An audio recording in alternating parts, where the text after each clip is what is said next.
Okay, so there are many circuit analysis techniques. You boleh pakai apa-apa jenis kaedah yang awak dah pernah belajar. So, dulu-dulu awak dah pernah belajar apa? Yang paling basic adalah Ohm's Law V equals to IR. Lepas tu kita ada apa lagi? Kita ada voltage divider, kan?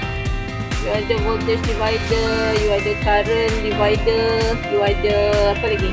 Kita ada KVL, kan? Kita ada KCL, KVL, KCL. Awak ada lagi apa lagi teknik? Kita ada nodal.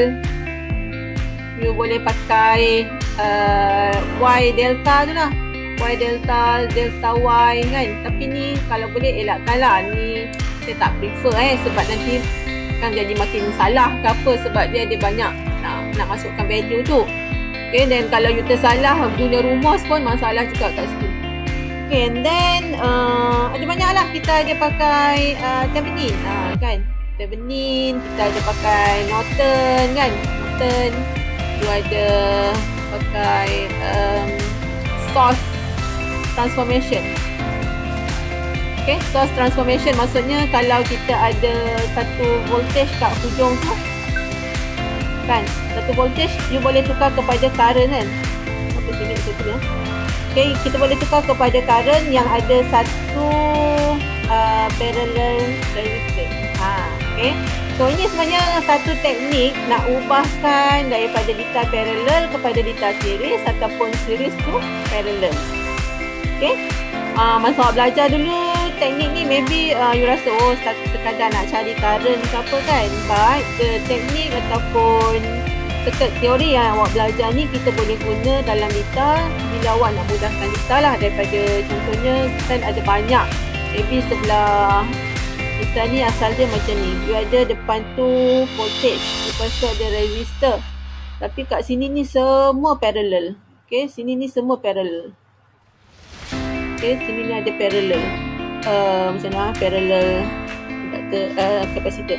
So yang depan ni kalau kita boleh mudahkan, kan? Macam ni, ini dah gabungan antara it's no longer series, simple series or simple parallel RLC, sebab kat depan tu dia ada combination lain, kan? So what you need to do is kita cuba simplify data tu, yang depan ni jadi macam ni. Okay, supaya nanti awak boleh mudahkan resistor yang bahagian depan tu dia jadi macam ni. Okay, so yang ini awak boleh dapatkan R apa nak panggil, R yang kita dah gabung lah dua tu, kan? So akhirnya awak tinggal data yang ada satu current, ada satu resistor, ada satu inductor, ada satu capacitor. So data ni adalah data RLC yang parallel. Otherwise dia akan jadi combination ataupun general RLC circuit. Okay, kaedah dia lain, kan? Nanti nak selesaikan tu awak kena buat analisis dulu, kena tulis setiap satu persamaan dulu. Okay, kita tengok dekat example 3 ni, saya ada tunjuk step by step dekat situ. So step yang pertama adalah, sebab ini soalan ni dia dah tukarkan semua komponen kepada ohm. Ohm maksudnya semua ni adalah Z lah. Ni maksudnya dah berada dalam phase. Okay, masa mula-mula awak nampak lita, tengok dulu lita tu adakah dia dalam time domain ataupun dia dalam phase. Kalau dia dah bagi dalam phase, okay, boleh terus apply apa-apa analisis lita tu. Kalau dia still masih dalam time domain, sila tukarkan dulu kepada phase domain. Okay, so untuk lita ni, since dia dah tukarkan dalam phase domain, jadinya awak tengok lita ni. Okay, apa analisis pertama yang you nak buat? Katalah paling common yang selalu student akan ingat adalah KVL. Okay, tapi kalau you nak apply KVL, lita ni dia ada satu current kat tengah-tengah tu. So dia dah jadi super mesh. Dia bukan mesh yang biasa. You tak boleh lagi buat macam ni, kan? Okay, you tak boleh buat macam tu. Dia dah jadi lita mesh. Super mesh. Bila ada super mesh ni, awak kena alert sikit lah. Persamaan dia is not just a single loop. Okay, tak boleh lagi ambil loop 1, loop 2, kan? Loop 3 okay. Habis loop 1 dengan loop 2 ni dia akan ada persamaan satu loop yang ni dengan satu lagi gabungan yang ni. Okey. Mana saya nak erase ni? Okay, so kita tengok balik dekat yang contoh tu kenapa dia bulatkan. Sebab bila dia bulatkan ni awak boleh apply nodal ni kaedah 1 dia pakai nodal. Okay, nodal analysis. Dalam nodal analysis, apa yang kita buat adalah kita cari persamaan dekat nodes kan. Persamaan maksudnya current yang masuk ke node current yang masuk ke dalam node V1 ni sama dengan current yang keluar daripada node 1. So inilah persamaan dia. V1 bahagi dengan apa yang ada dekat dalam branch iaitu whatever, sebab ini current kan, I masuk tolak I keluar. I1, I2 saya rename macam tu, I1, I2, I3. Macam tu. Tapi dekat sini kalau tengok yang ni pun selalu ramai yang buat kesalahan sebab ini current semua mesti current. Jadi awak tak boleh combine dah. Kadang ada budak pula, ada student dia tulis V, yang ni betul. V divide by dia punya R plus J1 kan contoh dia. Tapi kat sini ni dia terus buat resistor saja dia pergi ambil J2. Ini salah, awak tak boleh ambil sini current, sini Z. Semua tu mesti dalam sebutan yang sama. Kalau buat current, semua mestilah current. Itu yang saya maksudkan. So, apa yang kita buat kat sini adalah V1 divide by 1 plus J1 tu dekat bahagian sini. Dekat branch yang tu. So maksudnya current masuklah. Tolak dengan 2. Sorry, ni current keluar sebab supply dia dekat situ, so ni keluar. Current masuk daripada yang sini. So kita dapat 2. Lepas tu tambah V2 per 1. Kat mana tu? V2 per 1 adalah dekat sini. Kenapa kita hilangkan yang ini? Sebabnya ini adalah super node. Node ni dia share satu voltage yang sama. So kita buat persamaan dia macam tu lah. Yang V1 tolak V2 ni nanti ada satu persamaan lain. So ni persamaan 1, ni persamaan 2. Persamaan 2 ni nanti masukkan dalam persamaan 1. So awak akan dapat I0 awak ini. So dah applykan balik semula. Nanti kita akan cari persamaan tu, masukkan balik kat sini lah. V2 sebab kita ada V2 susun atur persamaan 1 tadi. V2 tolak V1 kan. V2 tolak V1 selepas awak susun atur. Sebab ni kita ada sebutan V1, sini ada sebutan V2. Nak buat nodal analysis, bahagian atas tu sebelah kiri dia mesti tinggalkan satu saja, sama ada dia V1 ke ataupun dia V2. Sini adalah combination of V1 dengan V2. So you tak boleh buat macam ni. Jadi apa kita buat adalah gantikan mana-mana yang ada V1 dengan nilai yang tadi tu. So ni sebenarnya V1 kan. V1 sama dengan V2 tolak 6 angle. So kita gantikan je V1 sebab kita nak tinggalkan semuanya dalam persamaan ataupun dalam notation V2. So nampak tak? Sebelah kiri tu semua tinggal V2. Sebelah kanan tu semuanya adalah impedance. So apa kita buat? Dah dapat yang ni, kita dapatlah V2 sama dengan you punya total impedance. So daripada situ kita boleh dapatlah V2 sebenarnya ini. V2 ni dan dia punya current kita adalah 2.92 dengan angle dia 30.96 negatif. Tu kaedah 1. Ni satu ni kita pakai nodal. Siapa tak suka nodal? Kita tengok kaedah yang kedua. Kaedah kedua ni kita pakai source superposition. Apa pula source superposition tu? Superposition ni maksudnya apabila awak tengok dalam lita awak tu ada lebih daripada satu sumber kan? Bukan Superman superposition maksudnya kita gantikan satu persatu. Dia pakai satu sumber dulu, yang satu sumber lagi awak buka. Lepas tu baru kita gabungkan. So macam ni kan, kenapa saya kata kena pakai superposition? Bukan kena ni boleh jadi option lah awak nak pakai. Kalau siapa yang lebih suka pakai nodal, lebih expert guna nodal, pakai nodal. Okay, siapa yang rasa nak guna kaedah superposition, guna ni. Sebab kita ada dua source, satu adalah current, satu lagi adalah voltage. Jadi kita matikan satu sumber. Padam pula. Matikan satu sumber dan you dapatkan satu lagi sumber. Okay, so katalah mula-mula V1 yang ni kan, awak pakai V1 pula. Yang ni, dia pakai 6 ni. Okay, sebab kita ada V sama dengan 6 dengan angle. So ini mula-mula pakai ni. Yang satu lagi current kita off. Okay. Yang kedua, bila current tu awak pakai 2 dengan angle kosong tu. Okay, ni kaedah kedua. Yang voltage tadi kita off. Voltage yang mana? Voltage yang 6 tu lah. Okay, yang ni current dia tadi 2 kan. So maksudnya kita, at one time you hanya pakai satu sumber sahaja. Okay, kita tengok dia punya solution kan. Okay, nampak tak kat situ? Mula-mula, kaedah yang pertama adalah you pergi tutup voltage. Okay, V dia off. Okay, V siapa yang off? V yang 6 tu. Macam mana awak nak offkan voltage? Nak offkan voltage, kena gantikan dia dengan short circuit. Kan, bila short circuit, tak ada resistance, jadi voltage kat situ adalah kosong. So, what you need to do is, buatlah analisis liter apa yang awak nak buat kat situ. Awak boleh pakai current, pakai nodal tu balik semula. Ataupun you tak nak, you pakailah mesh. Tapi mesh ada super mesh kat situ. Okay. Apa lagi? Nak simplifykan liter tu pun boleh. Awak buat apa? Sebelah sini. Kan? Sebut tu resistor tu. Sebelah sini. Bukan resistor. Sini impedance tu. Mudahkan liter. Pun boleh juga. Okey, kaedah yang kedua adalah part yang kedua adalah bila kita matikan current. Macam mana awak matikan current? Current kat sini kan? Okey, current dekat sini, nak matikan current tak boleh shortkan. Sebab apa? Kalau awak pegang wire, satu wire tu, awak pegang dia, you akan kena current. Maksudnya ada current flow. So, tak nak ada current, kita open circuit kat sini. Okay, open circuit kan, maksudnya buanglah current tu. Jadi, apa yang awak buat? Bolehlah buat analisis kita.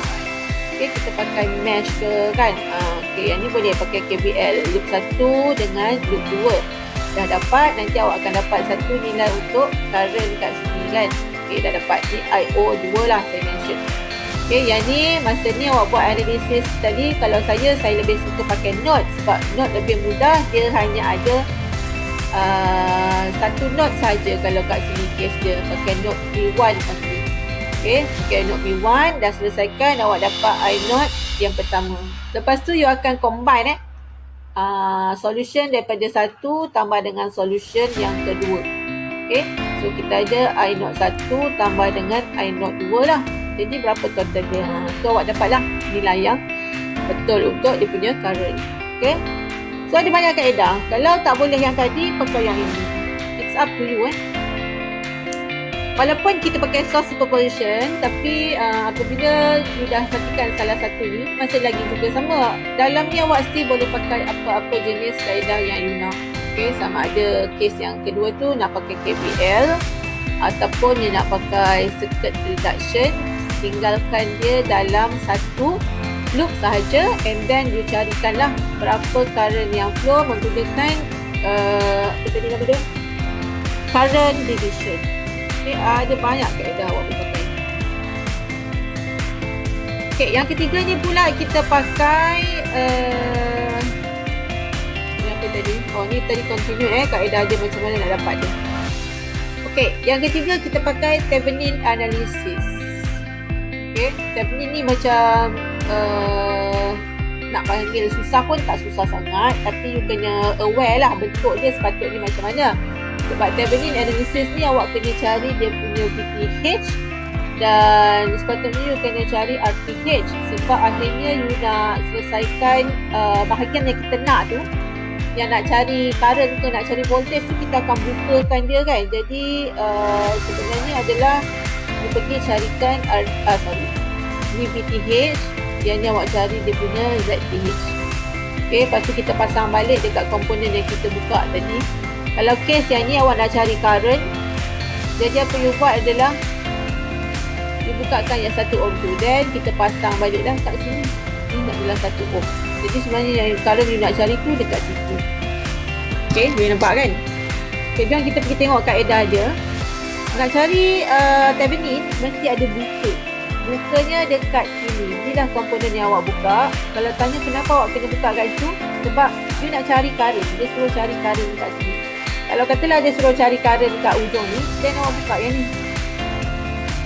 Okay. Kalau dia nak cari yang lalu kat sini, buka yang ni.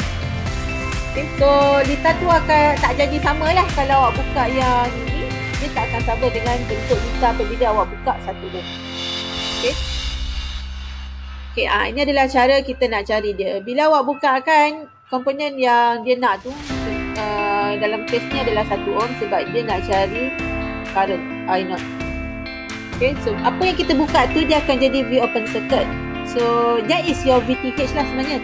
VTH adalah V open circuit. Okay, kat mana awak buka kan dia, di situlah you cari dia punya VTH. Okay. Okay, lepas buka tu, sama juga. Yang lain tu awak still kena buat analisis litar. Okay, dah buka kan dia. Kita buat analisis litar. Macam mana awak buat analisis litar? Yang dekat belah kiri itulah tadi saya mention untuk memudahkan litar awak. Sebab kita tak naklah dalam, kalau boleh, you tak nak lagi apply yang superposition tadi kan. Matikan salah satu super, kita tak nak. Tempat yang tu apa kita buat adalah, walaupun kaedahnya adalah Thevenin analysis, but somehow untuk menggunakan dia punya litar, apa kita buat adalah pakai source transformation. Okay, this is source transformation. Kita nak transformkan dia. Ni ada current kan? This is your current. Saya tak nak ada current dalam ni lagi dah, sebab kalau tak nanti saya kena buat superposition begitu. So apa kita buat adalah pakai source transformation, saya tukarkan dia kepada voltage. Sebabnya saya nak apply KVL. Okay, dalam KVL semua tu mesti voltage kan, dia tak ada tambah current dalam. Jadi kat bahagian sini, yang ujung ni, kita boleh ringkaskan jadi apa? Sebab ni current, sini ada resistor kan. So ini sebenarnya voltage yang ini. V yang ini sebenarnya adalah pakai rumus apa? Current darab dengan 1 tambah J1. Okay. So, dia punya current saja adalah 2 kan. So, yang itulah yang dapat. Ini adalah voltage. Dan voltage tu kalau nak tukar kepada ni, mesti jadi series yang current dia tu tadi, dia sebenarnya bentuk dia macam ni. Okay, ini. Dan you ada satu resistor dengan satu induktor macam tu. Okay. So ni kan dia bila you combine dia jadi, saya buat yang bila selepas dia combine dia jadi macam ni. Okay, ini awak punya Z yang baru lah. Z apa? Z total. Tak boleh panggil Z total lah, ZT1 lah. Kita panggil macam tu. Okay, so parallel tu awak boleh transformkan kepada voltage dan impedance-nya secara seseries. Okay, jadinya kat situ kalau awak tengok V open circuit awak adalah sama dengan V pada mana? V pada bahagian ni kan? Okay, bahagian kanan tu kalau kita mudahkan, tukis je dalam bentuk petak. Okay, so that is your 1 tolak J1 ohm. Okay, V open circuit awak sebenarnya adalah voltage drop pada 1 tolak J1 ohm. Okay, so ni saya namakan Z2 lah. Okay, your VOC is voltage pada Z2. Macam tu. Nak cari ni, awak sepatutnya gunakan rumus apa? Voltage divider lah kan? Voltage divider. Kita turn up dulu semua voltage sources yang ada dalam dia punya apa nama ni? Yang ada dalam awak punya circuit, dan boleh apply voltage divider.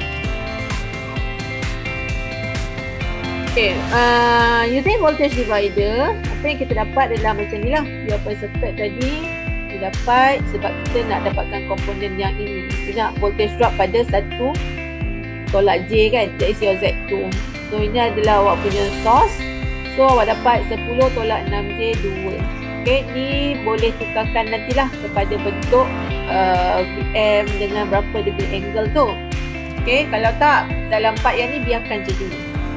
Okay, anyway for your ZTH, Kalau ZTH pun kita cari dekat sini juga. Kita bukakan sini dan sources yang lain tu kita shortedkan. Sebab nak cari ZTH, apa kita buat? Nak cari ZTH dalam tab ini, awak mesti matikan kan. Matikan pula. Offkan supply. Okay. Offkan supply ni ada dua. Kalau current nak offkan, awak kena jadikan dia open circuit. Kalau voltage nak matikan dia, kena jadikan short circuit. So apa yang dia buat dekat situ, yang source tadi ada voltage kan, jadi dia shortkan kat situ dan dia shortkan kat depan ni. Okay. Jadinya apa yang awak nampak adalah dua ni secara parallel kan. Ada yang ni open circuit awak kat sini. Jadi Z belah kiri, ni Z belah kanan. Okay. So ni Z2 dia tadi, ni alamak apa saya buat tu. Ni Z1 awak. Okay. So kita nampak ZTH awak adalah Z1 parallel Z2. So kita dapat 1 ohm. Okay. Pasal apa kita buat? Gantikan data yang ni. Sebab so tab ni tadi kita ada di open circuit. Ni dia punya ZTH. Lepas tu masukkan balik awak punya komponen dekat tempat yang awak buka tadi kan. Kat situ sepatutnya ada 1 ohm. Okay, so 1 ohm tu ganti balik kat sini. Ni 1 ohm awak. Ni 1 ohm datang daripada ZTH. Okay, yang ni adalah awak punya V open circuit ataupun VTH. Okay, so bolehlah carikan you punya current. Okay, nampak tak? Nak cari dia macam tu kaedah dia. Okay, ada apa-apa soalan tak? Saya rasa kalau tak ada soalan, maksudnya you faham lah. Okay, yang ni kita ada example yang lain. Okay, example yang ni menarik sikit sebab dia masih lagi dalam bentuk time domain. Okay, first thing you need to do adalah convertkan dia kepada phase kan, phase domain. So ni 100, angle dia tak ada. Okay, sebab ni tambah kosong. Okay, lepas tu yang 1 Henry tu. Ini nak pakai yang mana? Sebab kat sini dalam source dia kata omega awak 20. Kat sini pula ada omega awak 10. Takkan nak rebut-rebut kan? Macam nak buat? Sebab rumus ni kita pakai J omega L. So which omega? Adakah nak pakai 10 ke nak pakai 20? Okay, so nampak tak? Highlight dekat situ, source dia have different frequencies. Okay, bila different frequency, maksudnya awak tak boleh apply, tak boleh pilih salah satu. Awak kena gunakan source superposition. Kalau dia sama, katalah kat sini pun sama 10T, jadi awak boleh tambah tolak lah dua ni. Dua tu. Bila tak sama, kena pakai source superposition. Walaupun nak tukarkan kepada dia punya phase analysis, phase domain. Okay. So mula-mula pakai yang pertama dulu. Kita pakai dulu source yang pertama, which is 100 dengan angle dia kosong. So yang ni pakailah J omega awak 10. Okay, apa tu buat tu? 10 dengan 1 kan. Ini dapat J 10. Okay. Dan carilah awak punya IT berapa. IT. Sebelum dapat IT, kita akan dapat I dululah. I prime. S ni maksudnya S. Omega. Berapa? Okay. The next one adalah kita apply pula. Ni frekuensi domain dia kan. Okay. So dapat ni. Dah dapat. Katalah dah dapat. Frekuensi domain untuk yang kedua pula. Kita dapat daripada ini. So ini adalah awak punya current due to the voltage yang pertama. Now, kita masih belum gunakan lagi yang voltage source yang kedua. So, apa kita buat? Pakai source yang kedua. Dia punya omega dia adalah 20. Jadi, tukarlah ni J 20 darab 1. So, dita awak dapat macam ni. 10, J 20, 50. Ni angle awak jangan pergi masuk omega pula dalam tu. Okay, so selesaikanlah berapa you punya current kedua. Okay, dari situ kita selesaikan. Sepatutnya dapat current you 2.24, angle dia negatif 73.43. Phasor kalau saya cakap angle tu phasor angle lah maksudnya. Okay, so nampak tak? kita ada dua nilai yang berbeza. Bila tukarkan kepada time domain pun ni masih lagi omega dia 20. Tak berubah. Omega tu ikut follow dia punya source dia. So, kena combine lah dua-dua sebab dia pakai omega yang tak sama. Okay, radian per second dia tak sama. Okay, ini combination. Awak tak boleh lah pergi tolak pula 2.24 tolak dengan yang ni kan, tolak daripada sini. Tak boleh. Sebab dia punya omega tak sama. In case omega dia sama, katalah ni pun 10, jadi awak senang lah, awak boleh tolak je. Tolak daripada sini 7.07 tolak dengan yang ni kan, angle yang ni tolak dengan angle yang bawah. Okay, tapi sebab tak sama jadi awak combine lah dua-dua tu macam ni. Okay, ni summary untuk part inilah. Part yang ni kita ada ni kena ingat basic circuit element. Jadi kita ada 3, resistor, kapasitor, inductor. So ingat lagi tak, IB untuk resistor dia in phase sebab dulu kita ada voltage dengan ni voltage dia, yang ni untuk current kan, dia sama. Okay, tak ada beza angle, dia tak ada. Okay, tapi dalam kapasitor, current U dekat sebelah sini kan, ni current, ni voltage dia kat sini. Ni untuk kapasitor. Ini maksudnya you punya current sebab dia appear kat sebelah kiri of your sebelah kiri ni, jadi dia mendulu or leads by 90 degrees. Okay, dan inductor kalau ingat kita punya voltage yang kat sini, voltage you punya current kat sini, so V leads I by 90 degrees, ataupun you can say that current lah, sebab selalu kita ambil current lead or lagging kan. Current nak ikut voltage ke nak follow voltage? Ikut dengan follow sama kan, nak ikut ataupun nak lagging leading or lagging lah. Okay, resistance dengan reactance, yang ni R adalah fix, sama untuk case frekuensi ataupun time domain. Dia punya XC, apa beza X dengan X tu adalah reactance Bila kita buat Z, kita ada letak 1/J omega C kan, untuk ZC. Tapi untuk case reactance XC, kita ambil je 1/omega C. Dia punya J tu tak ada lah. Okay, tu beza dia antara reactance dengan impedance. Ni impedance, okay, ni reactance. Okay, beza dia dekat yang ni je, J ni tak ada kat sini. Okay, no J. Okay, lagi apa? Nak cari power je pula. Power sebenarnya bab 5, tapi awak boleh buatkan untuk pengetahuan awal lah. Resistor ni kita boleh cari dia punya RMS value, tapi kalau untuk kapasitor dengan inductor ni dia tak ada power lah. Power dia adalah 0 power. Okay, apa lagi?